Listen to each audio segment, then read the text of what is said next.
Hello, guys. Welcome back to the Children of Light podcast. Today is just going to be me continuing on in chapter 14, and we're going to actually be finishing it up today, dealing with verses 21 through 28.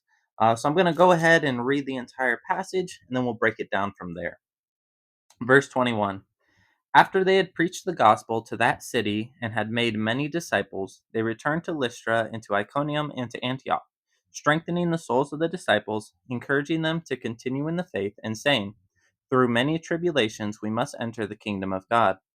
When they had appointed elders for them in every church, having prayed with fasting, they commended them to the Lord in whom they had believed. They passed through Pisidia and came into Pamphylia.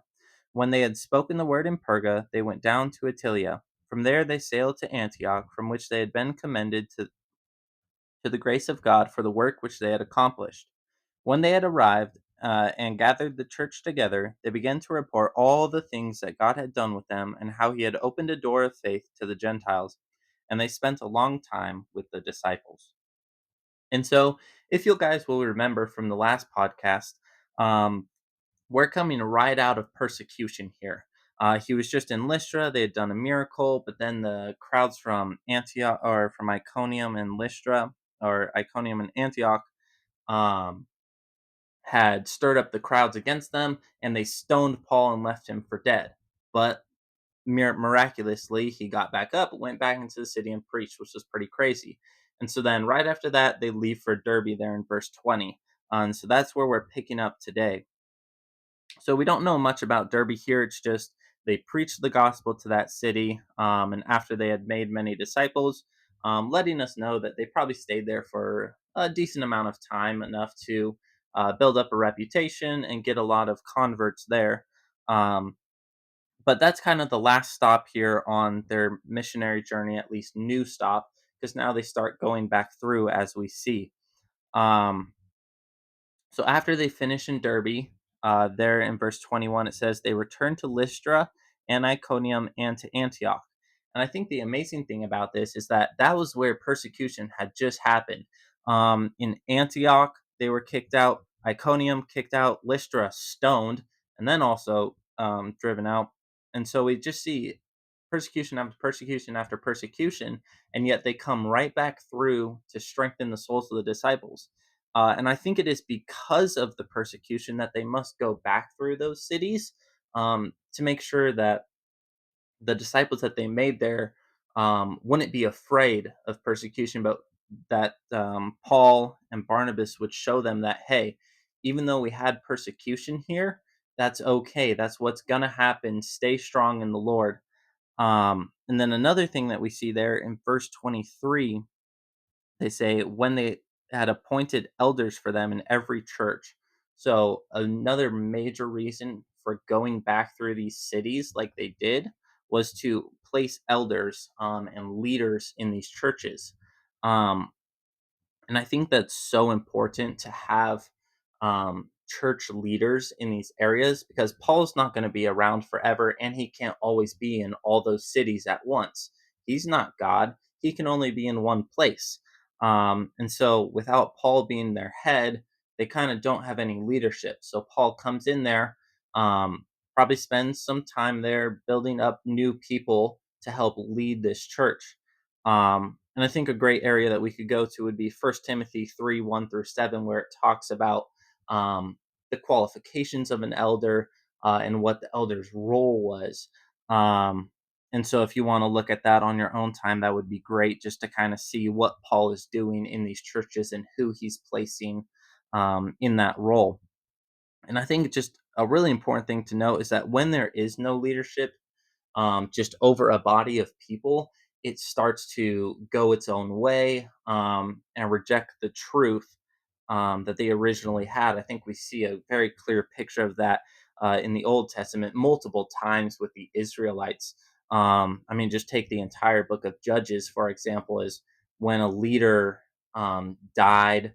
or just wasn't there, Israel turned away from the Lord, and it wasn't until a leader was brought forth by God that they would continue serving the Lord. And so it's very important that these churches get strong elders, strong church leadership, so that they can continue to just really grow in the Lord. And so that's what Paul does when he goes back through these areas. Um, and so after that, we get to verse 24. They pass through Pisidia. Um, so that's and came into Pamphylia. Pamphylia is just a region. It's not an actual city. It's just a region. So they're coming down into the region, and um, verse 25, when they had spoken the word in Perga. Perga, if you will remember, back in chapter 13, verse 13. That's the only time it's mentioned. It's just they went to Perga, and that's where John left them, um, which ended up resulting in rather disagreement later on in the book, but we haven't gotten there yet. But that is where John leaves them.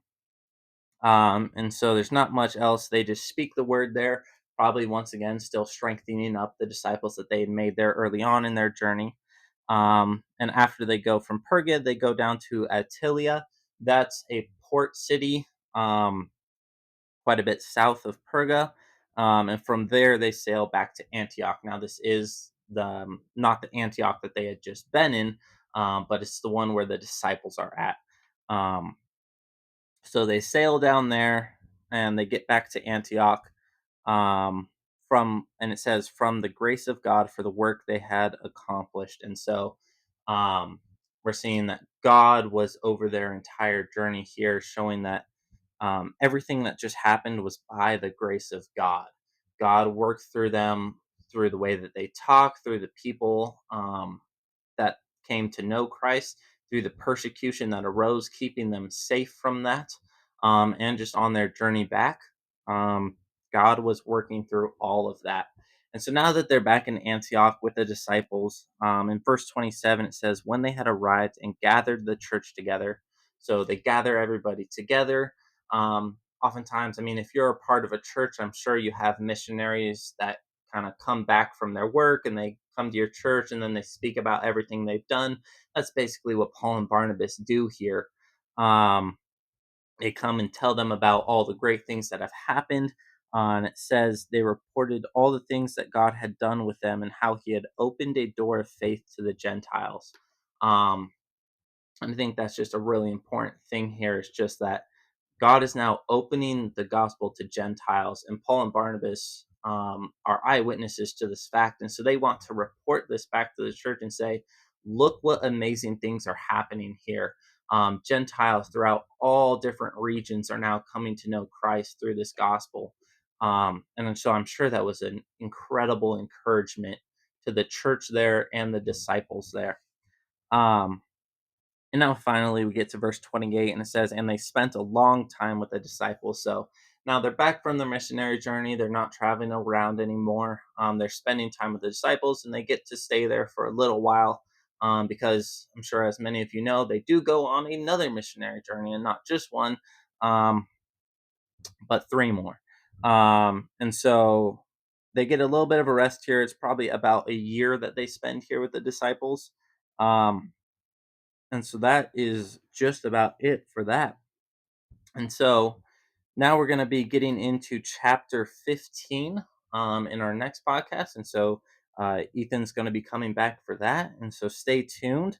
And thank you guys for listening in, and have a great day.